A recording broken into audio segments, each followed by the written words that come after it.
เหมือนสงครามมันนี้เขาที่อ่อนมาปิ่นลายอันเป็นพิมพ์พงโทรศัพท์ในค่าก็เปิดว่าพงเขาในมันเป็นอันรุ่นเก่าแห้งนาแลในคณะแต่ดีปิ่นจอมนั้นนั่นหยับเด็ดๆในค่ะย้อนนั้นเลยเขาเลยสั่งออนไลน์มาในคณะอันดังสุดก็เอาคาเตเลยหาพาเสียเมียวมา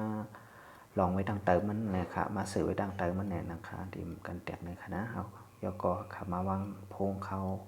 เสในคณะเก็บเม็ดอันเป็นพิมพ์เก่ามันในคณะอันแล้วในครับอันนี้ก็เขาเลยสั่งมาตั้งออนไลน์และสตาร์กับคันทุกๆสหวัดก้วยในคณะอันดังสุดคณะเพราะเขามาเกตในอันเป็นผ่าอันมันเหมือนจึงมันย่ำนำอิดนั่นคณะขาวนั้นมาเจ็ดในคณะ78อันเป็นขี้ผุ่นขี้ไข่จะได้ในคณะพยกขาขึ้นเอาพาอันเป็นเมียผล7อันเป็นพานุ่มๆนั่นเขาเนาะมาเจ็ดให้ขึ้นแหงขึ้นยกขึ้นเอาอันเป็นสติกเกอร์ในคณะเอาขามาซิมแบตอันเป็นขี้ผุ่นมันในคณะเอาขามาจิ้มจะในคณะอันนี้เป็นขั้นตอนที่3เอาในคณะยกบอกขั้นตอนที่4มาก็มาเอาขาอันเป็นเอาขามาเกะอันเป็นพิมพ์มันในคณะค่าสั่งมาได้ไปเป็นพิมพ์อันเป็นหมานกันค่าเนี่ยนะเพราะว่าหมานในดีกว่าในค่ามันดีแข็งแรงกว่านะครับเป็นหมานเดียวก็ค่ามาวางใส่ให้มันตรงๆในคณะ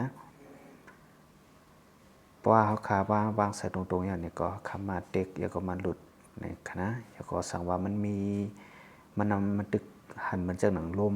ข้างใบดังในในคณะเขาเอานิ้วมือเขาขาขึ้นเก๋ขึ้นเลยครับขึ้นคอกขึ้นเนี่ยคอกขึ้นแล้วก็ลายลมออกนะแล้วก็เด็กลมออกแบดนะเด็กตั้งในออกตั้งนอกให้ในคาอันนี้ก็ง่ายๆกุ้ยในคณะไผ่ก็เฮ็ดแล้วในคณะเนี่ยค่ะย่อค่ะเนี่ย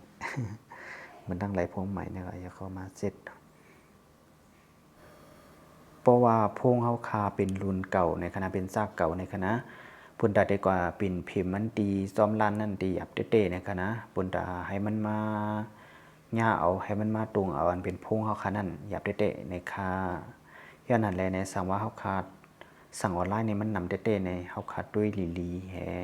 แล้วก็ด้วยอันเป็นมันเข้มอีกนึงในคณะรุ่นมันให้แม่นๆจังนั้นในแล้วก็ขาดด้วยว่ามันเป็น